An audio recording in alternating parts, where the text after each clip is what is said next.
मित्रांनो, ही गोष्ट आजपासून सुमारे 5 वर्षापूर्वीची आहे, जेव्हा मी BAला शिकत होतो. ही गोष्ट आहे माझी आणि माझ्या वहिनीची. मी खूप काळापासून माझ्या वहिनींना जवळून पाहत होतो. त्यांना माझ्या मनात बसवायचं होतं. वहिनी खूपच सुंदर आहेत. जेव्हा मी त्यांना पाहायचो तेव्हा माझी भावना दाटून यायची. त्यांची उंची माझ्यापेक्षा खूपच कमी. मी नेहमी वहिनींना सुंदर वेळेचा अनुभव देण्याची संधी शोधत असे. कारण माझ्या भावाशी आणि वहिनीची नेहमी भांडण व्हायची. त्यांच्या भांडणाचा फायदा घ्यायचा माझा विचार होता. अखेर एका सुंदर रात्री माझी प्रतीक्षा संपली. त्या रात्री मी स्वप्नातही विचार केला नव्हता. हिवाळ्याचा काळ होता. डिसेंबर महिना नुकताच सुरू झाला होता. लग्नाचा हंगाम जोरात होता. त्या दिवशी आमच्या घरी पाहुणे आले होते. शहरातील घर छोटे असल्याने जागा कमी पडायची. त्यामुळे जुळवून घ्यावं लागायचं. आमचं आणि वहिनीचं घर शेजारीच आहे. त्या संध्याकाळी सगळे पाहुणे लग्नातून थेट आमच्या घरी आले. सगळ्यांनी चहा नाश्ता केला. जेवण झालं आणि तेवढ्यात माझ्या काकीचा फोन आला. त्यासुद्धा येणार होत्या. त्यांच्यासोबत त्यांची छोटी मुलंही होती. आता मला झोपण्यासाठी वहिनींच्या घरी जावं लागलं. तिथे सगळेजण गप्पा मारत होते. मीही बसलो. मला लवकर झोप लागते म्हणून मी तिथेच एका बाजूला झोपलो. वहिनींनी नाही सकाळी ड्युटीवर जायचं होतं म्हणून त्यासुद्धा माझ्या शेजारी झोपल्या.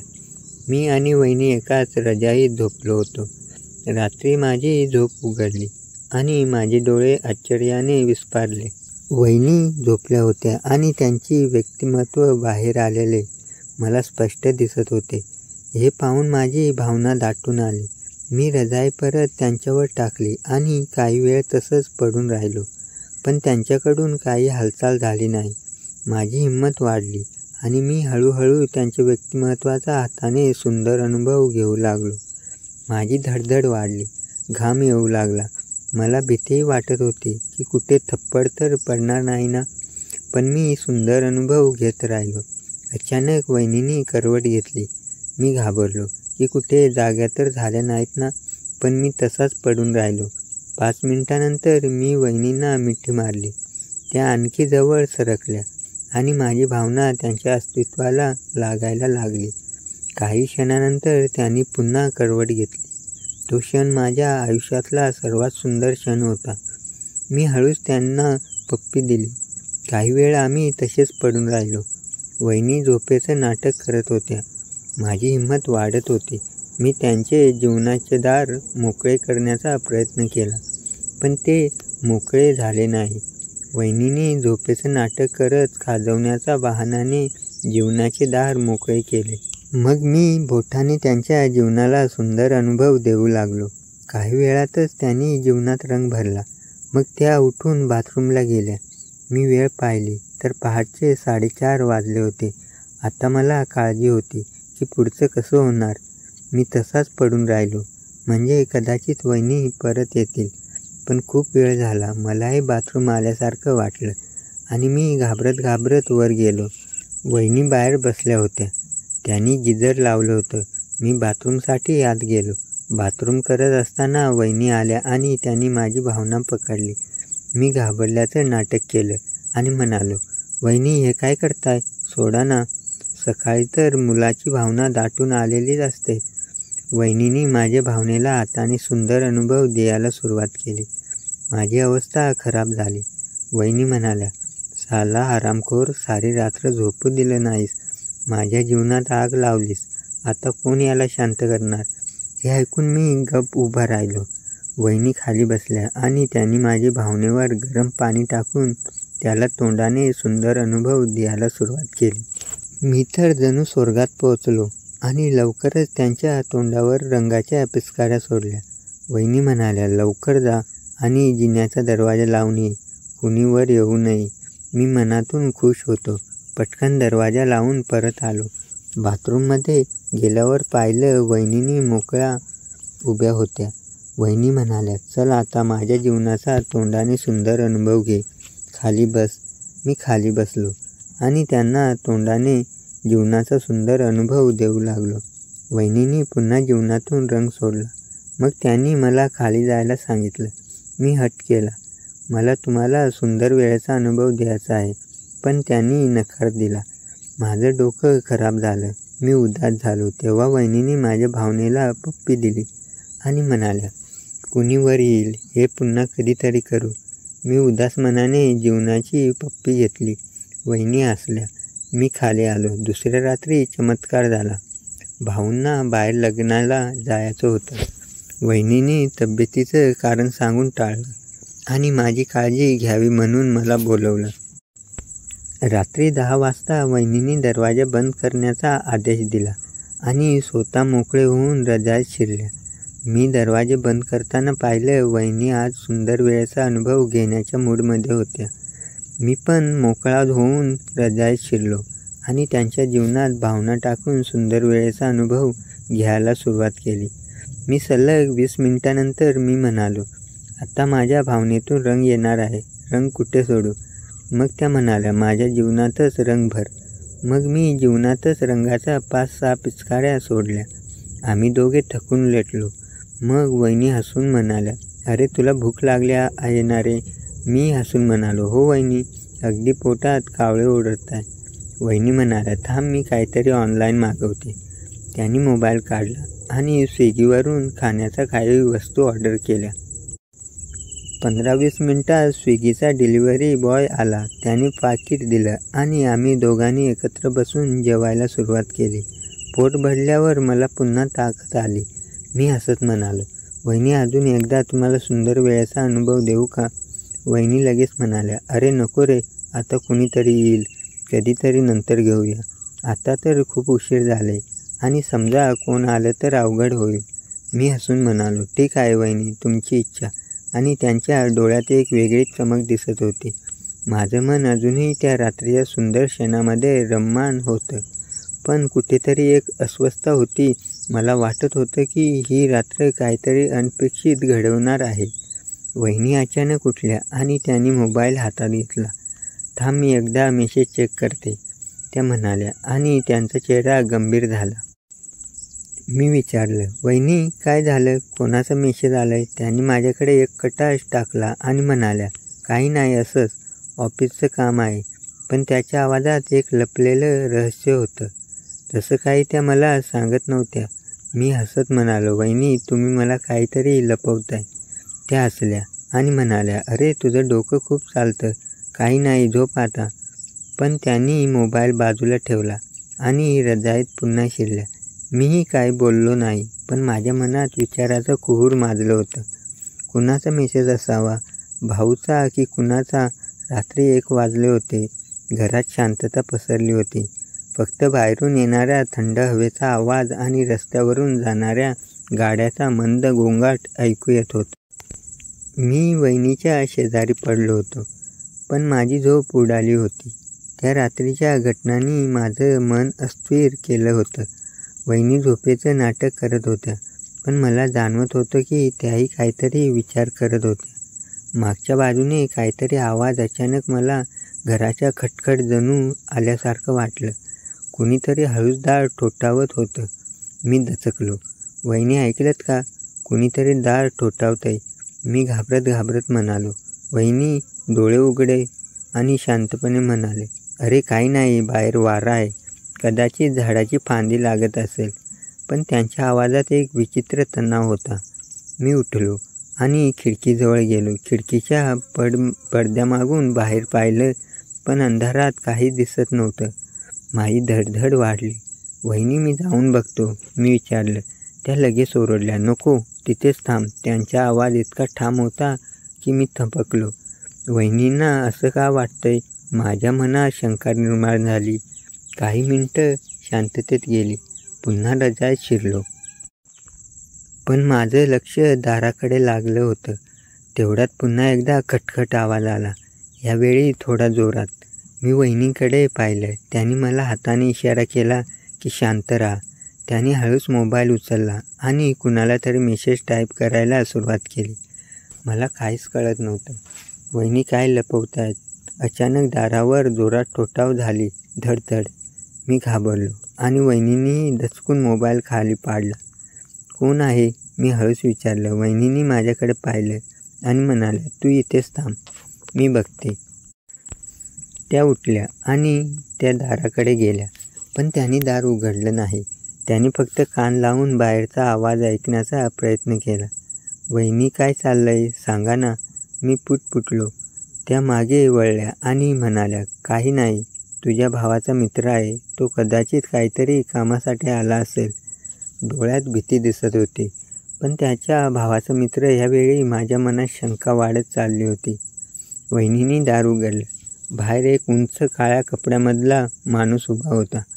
त्याचा चेहरा अंधारात नीट दिसत नव्हता, पण त्याच्या हातात एक छोटी बॅग होती. काय काम आहे यश? वहिनींनी कडक आवाजात विचारलं. त्या माणसाने हळूच हसत उत्तर दिलं, अरे, तुझ्या नवऱ्याने मला काही सामान द्यायला सांगितलंय. घे आणि त्याला सांग की उद्या सकाळी भेटतो. त्याने बॅग वहिनीच्या हातात दिली आणि तो निघून गेला. वहिनींनी दार लावलं आणि बॅग टेबलावर ठेवली. मी उत्सुकतेने विचारलं, वहिनी, काय आहे या बॅगमध्ये? त्या माझ्याकडे रागाने पाहत म्हणाल्या, तुझं काम नाही आहे, झोप आता. पण त्याच्या हातातली बॅग थरथरत होती. मला जाणवत होतं की त्या काहीतरी लपवत होत्या. ह्या बॅगमध्ये असं काय आहे जे वहिनी मला सांगत नाहीत? रात्र आणखी गूढ होत चालली होती. मी झोपेचं नाटक केलं, पण माझं लक्ष बॅगकडे होतं. वहिनी बाथरूममध्ये गेल्या तेव्हा मी हळूच उठलो आणि बॅगजवळ गेलो. माझी धडधड वाढली.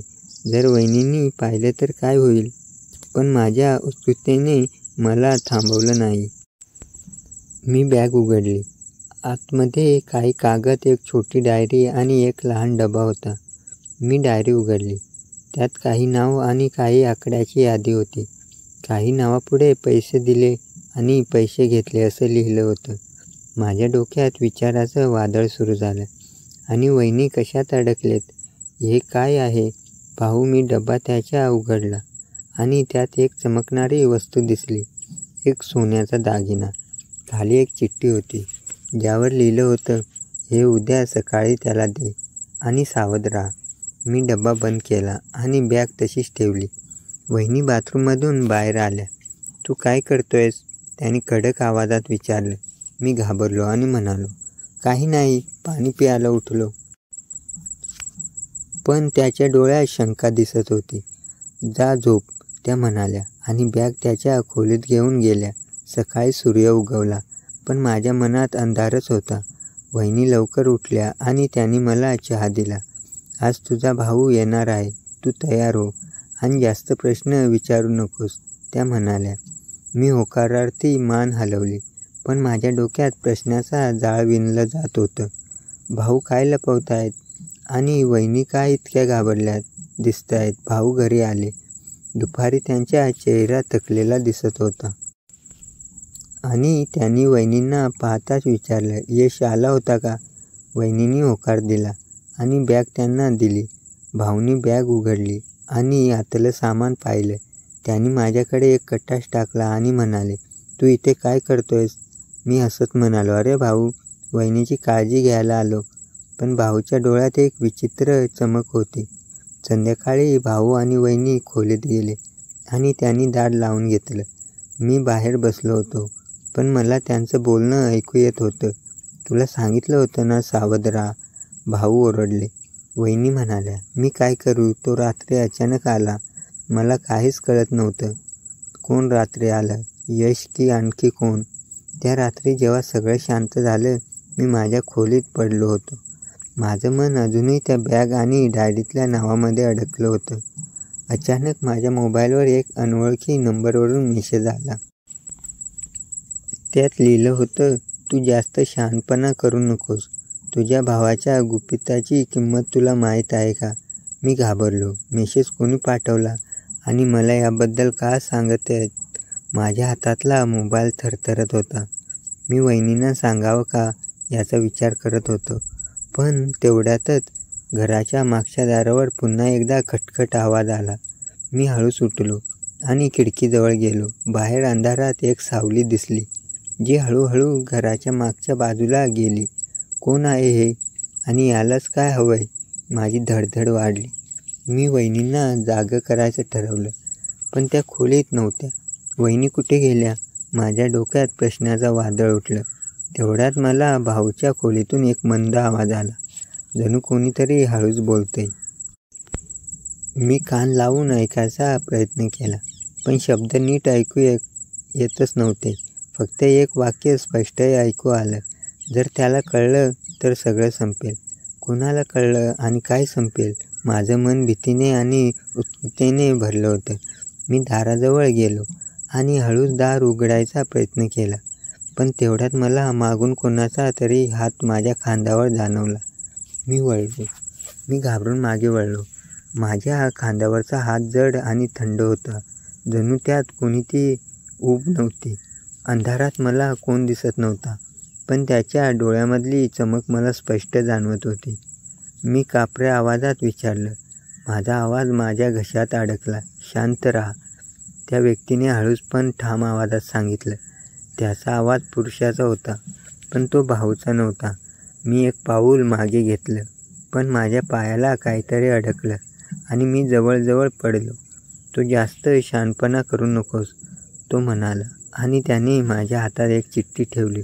हे घे आणि उद्या सकाळी तुझ्या भावाला दे. कुणाला सांगितलंस तर तुझी खैर नाही. धडधड इतकी वाढली की मला माझ्या हृदयाचे ठोके ऐकू येत होते.